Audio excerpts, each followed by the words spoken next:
हाल आप सभी की उम्मीद करते हैं सब अच्छे होंगे, बढ़िया होंगे, अपने अपने घर पर मौज काट रहे होंगे। तो देखिए, आपको तो पता ही है कि भारत और पाकिस्तान के संबंध कितने ज़्यादा बुरे हैं। और अभी तो पिछले महीने ही कन्फ्लिक्ट भी हुआ था इंडिया और पाकिस्तान के बीच में, जहां पर भारत ने पहलगाम अटैक का बदला लेते हुए पाकिस्तान के कई सारे ठिकानों को यहां पर नेस्त नाबूद कर दिया था। और इसमें भारत के जो बने हुए सामान थे, इक्विपमेंट, डिफेंस वेपन्स थे, उन्होंने यहाँ पर काफ़ी बढ़िया तरीके से काम किया। और उसके बाद जब यहाँ पर पाकिस्तान ने रिटेलिएट किया तो उसके सारे के सारे जो मिसाइल अटैक थे उन सबको S-400 ने न्यूट्रलाइज़ कर दिया। यानी कि यहाँ पर जो है ना भारत ने अपने टारगेट को अचीव कर लिया। और उसके बाद यहाँ पर जो है ना सीज़ फायर हो गया। हालांकि सीज़ फायर जो था वो थोड़ा सा यहाँ पर जो है ना कंट्रोवर्शियल है, क्योंकि पाकिस्तान और भारत के बीच में मामला था। लेकिन यहाँ पर सीज़ फायर करने वाला कौन था?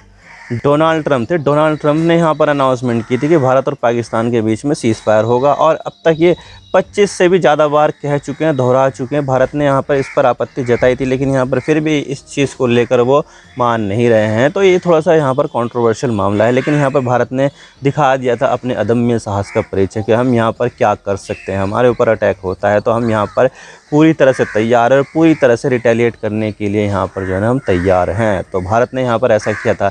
लेकिन यहाँ पर हमें ये भी देखने को मिला है कि इस पूरे कन्फ्लिक्ट में हमें अपने दोस्तों का और हमें अपने दुश्मनों का भी पता चल गया है। जहाँ पर भारत के साथ जो है ना कोई भी देश नहीं था। हालांकि यहाँ पर इजराइल ने एक बार जो है ना बात की थी, स्टेटमेंट जारी की थी, लेकिन वो यहाँ पर जो है ना पाकिस्तान के साथ जो है ना दुश्मनी में वैसे ही है।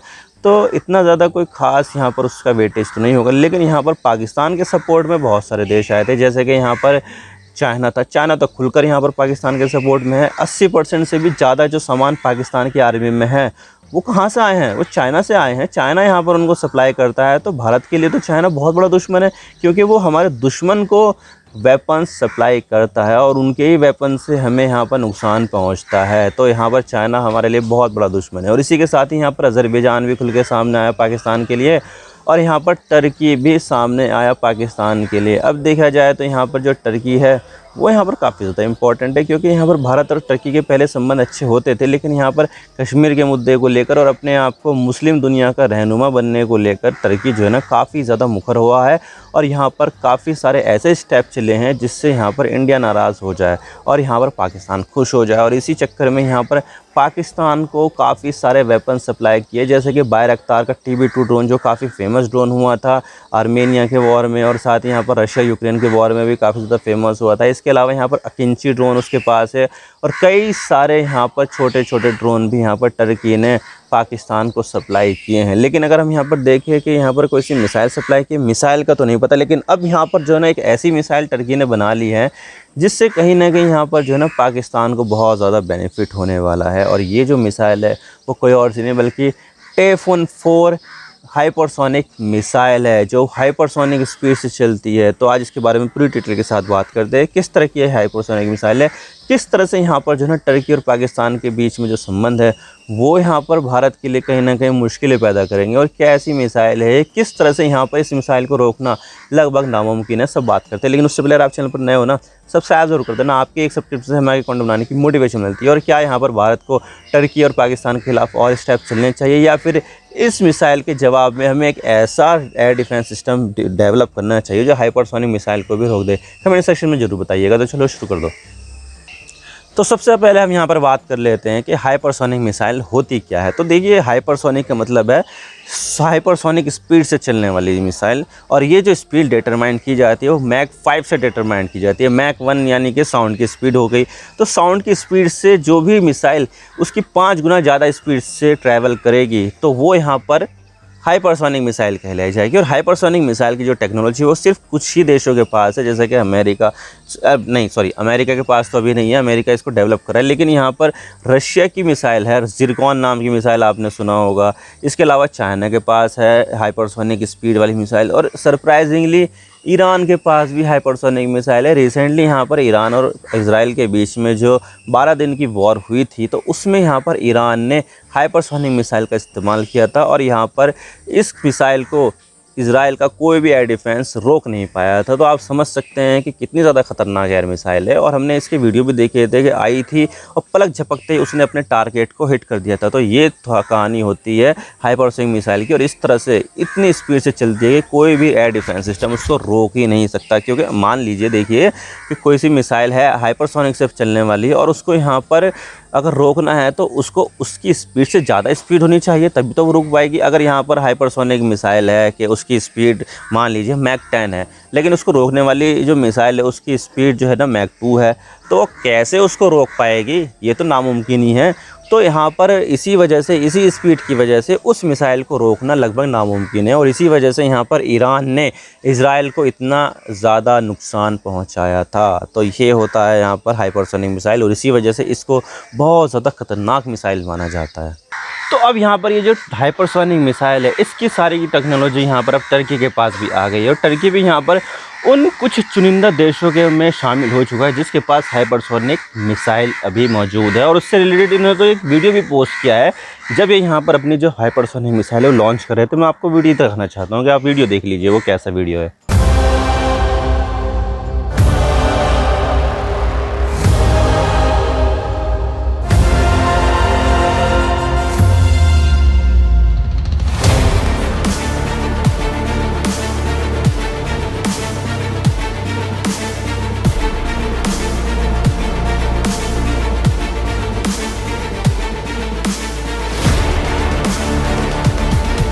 Programımız kapsamında bugün Necip halkımızla paylaşacağımız 6 yeni ürünün lansmanına hoş geldiniz, sefa getirdiniz. Bugün sizlerle paylaşacağımız ürünler aslında hem Roketsan'ın hem de ülkemizin savunma sanayinin gelmiş olduğu noktayı göstermesi hasebiyle çok önemli.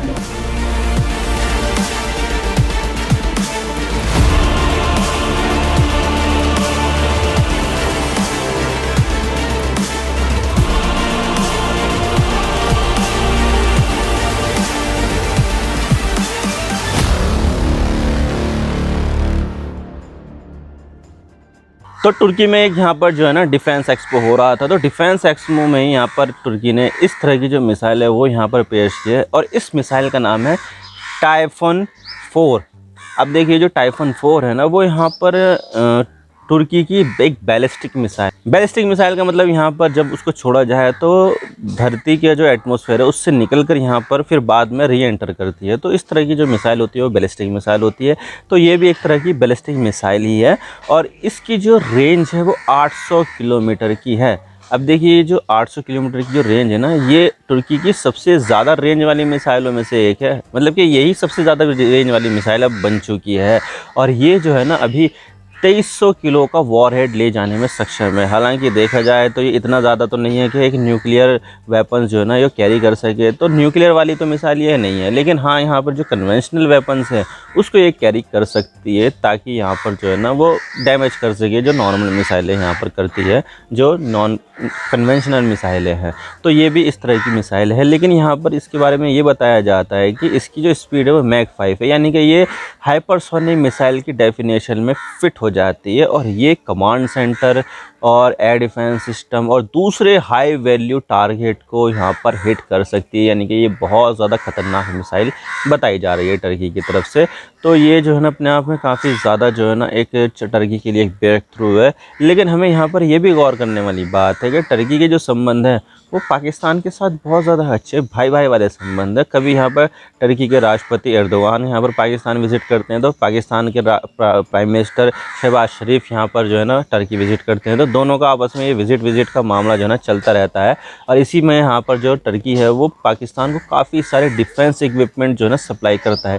अब देखिए 81% जो भी यहाँ पर पाकिस्तान सामान import करता है वो तो चाइना के होते हैं, लेकिन बाकी के जो 19% है उसमें यहाँ पर टर्की शामिल होता है। तो टर्की यहाँ पर काफ़ी ज़्यादा सामान जो है ना पाकिस्तान को सप्लाई करता है। तो इसी वजह से यहाँ पर जो है ना ये भी पॉसिबिलिटी है कि पाकिस्तान को ये जो टर्की ने जो बनाई मिसाइल है वो यहाँ पर मिल जाए, क्योंकि यहाँ पर जो है ना टर्की भी यहाँ पर ये चाहता है कि जो मुस्लिम दुनिया है उसको यहाँ पर अच्छे से अच्छे सामान मिले। और इसी तरह से यहाँ पर जो टर्की अपना जो 5th जनरेशन का फाइटर एयरक्राफ्ट बना रहा है, कान फाइटर एयरक्राफ्ट, तो उस कान फाइटर एयरक्राफ्ट को अपने जो फ्रेंडली देश है उसको यहाँ पर बेचना चाहता है। और उसकी बात यहाँ पर पाकिस्तान से भी हुई। पाकिस्तान भी यहाँ पर कान फाइटर जेट को यहाँ पर ख़रीदने का इच्छुक है। इनफैक्ट यहाँ पर तो वो चाहता है कि कान फाइटर जेट बनाने का जो प्रोग्राम है उसमें यहाँ पर पाकिस्तान भी शामिल हो, ताकि यहाँ पर पाकिस्तान के भी इंजीनियर्स यहाँ पर इसको बनाने में सारी की सारी टेक्नोलॉजी को समझ पाए और उसके बाद यहाँ पर उसको अपने यहाँ पर भी इम्प्लीमेंट कर पाए। तो ये चीज़ जो है ना काफ़ी ज़्यादा खतरनाक होने वाली है। और इससे यहाँ पर इंडिया को भी कहीं ना कहीं चिंता होने वाली है कि हमारा जो दुश्मन है उसके दोस्तों की संख्या बढ़ती जा रही है जो यहाँ पर उनको वेपन सप्लाई करते हैं। जैसे कि चाइना तो करता ही है, बहुत ज़्यादा करता है, लेकिन यहाँ पर जो टर्की है वो भी यहाँ पर अपनी हाइपरसोनिक मिसाइल शायद हो सकता है कि पाकिस्तान को भी सप्लाई करे, क्योंकि अभी पाकिस्तान के पास किसी भी तरह कोई भी हाइपरसोनिक मिसाइल नहीं है। चाइना के पास है, लेकिन चाइना यहाँ पर अपनी हाइपरसोनिक मिसाइल किसी को बेचता नहीं है और ना ही मुझे लगता है कि वो बेचेगा, क्योंकि ये जो टेक्नोलॉजी होती है काफ़ी ज़्यादा प्रीशियस होती है। लेकिन यहाँ पर टर्की और पाकिस्तान के मामले में ऐसा नहीं है। टर्की तो यहाँ पर कोशिश करेगा कि वो भी यहाँ पर हाइपरसोनिक मिसाइल पाकिस्तान को बेचे, क्योंकि दोनों के संबंध ही इतने ज़्यादा मजबूत है कि कुछ भी यहाँ पर हो सकता है। और टर्की यहाँ पर पाकिस्तान को कितना सपोर्ट करता है ये तो हमने यहाँ पर जब पाकिस्तान और इंडिया के बीच में ये कन्फ्लिक्ट हुआ था यही हमने देख लिया था। क्योंकि यहाँ पर जब कन्फ्लिक्ट हो रहा था ना तो उस दौरान यहाँ पर टर्की के जो ड्रोन थे उन्होंने यहाँ पर इंडिया को हिट करने की कोशिश की थी और कुछ ड्रोन यहाँ पर भारत ने पकड़े भी थे। यानी कि यहाँ पर जो है ना उनको पकड़ा और पता चला कि अच्छा ये तो टर्किश ओरिजिन के हैं, तो तब पता चला कि यहाँ पर टर्की भी जो है ना मदद कर रहा है। इनफैक्ट यहाँ पर सिर्फ सामान से मदद नहीं करना है, कुछ रिपोर्ट्स में तो यहाँ पर ये भी पता चला है कि टर्की ने अपने टेक्नीशियन भेजे थे पाकिस्तान में, ताकि यहाँ पर जो पाकिस्तान है वो अच्छे से यहाँ पर उनको ऑपरेट करके इंडिया को नुकसान पहुँचाया जा सके। तो आप देख सकते हैं कि किस तरह की यहाँ पर दोस्ती गहरी है, कि यहाँ पर बहुत ज़्यादा गहरी है टर्की और पाकिस्तान की दोस्ती। और इसी वजह से यहाँ पर टर्की ने अपने लोग भेजे थे और यहाँ पर इंडिया के ऊपर अटैक करने की कोशिश की थी अपने ड्रोन से। तो क्लियरली देखा जाए तो यहाँ पर टर्की हमारा दोस्त तो बिल्कुल भी नहीं है, और यहाँ पर ये जो दोस्त है वो पाकिस्तान का दोस्त है। और हो सकता है कि आने वाले समय में इसको मिसाइल को टाइफून 4 को यहाँ पर और ज़्यादा डेवलप किया जाए और उसके बाद यहाँ पर इसका मास प्रोडक्शन किया जाए और उसमें यहाँ पर वो पाकिस्तान को भी सप्लाई कर देगा। तो ये कुछ भी पॉसिबिलिटी है दोनों देशों के बीच में। आई होप आपको सारी बातें समझ आ गई किस तरह से यहाँ पर जो टर्की है वो हमारे दुश्मन को वेपन्स दे रहा है। और ये जो है ना ये क्लियरली ये इंडिया के लिए चिंता की बात होनी चाहिए। वैसे देखा जाए तो भारत भी यहाँ पर अपना जो हाइपरसोनिक मिसाइल है वो यहाँ पर बना रहा है और अभी यहाँ पर जो है ना उसमें बहुत अच्छी यहाँ पर हमें डेवलपमेंट देखने को मिली है। हालांकि देखा जाए तो अभी यहाँ पर ऑफिशियली हमारी आर्मी में इंडक्ट नहीं हुआ है, लेकिन यहाँ पर देखा जाए तो हो सकता है कि हम यहाँ पर इसको जल्दी ही बना लें और फिर उसके बाद तो ये जो पाकिस्तान की तरफ से हाइपरसोनिक मिसाइल का जो टेंशन है वो भी यहाँ पर शायद हो सकता है न्यूट्रलाइज हो जाए। तो हमें यहाँ पर जो है ना जल्द से जल्द इसको जो है ना डेवलप करने की कोशिश करनी चाहिए अपना जो हाइपरसोनिक मिसाइल है। और उसके बाद यहाँ पर जो है ना देखेंगे कि भाई तुम्हारा मिसाइल कैसा है, उसके बाद हम यहाँ पर अपना मिसाइल दिखाएंगे हमारा मिसाइल ऐसा है। मैं तो बस इतना ही कहना चाहता हूँ। वीडियो थोड़ा सा ही पसंद आए लाइक जरूर कर देना और चैनल पर नए हो तो चैनल को सब्सक्राइब जरूर कर देना। आपके एक सब्सक्रिप्शन से हमारे कंटेंट बनाने की मोटिवेशन मिलती है। Thank you for watching. I really appreciate your time. God bless you all. Now signing off.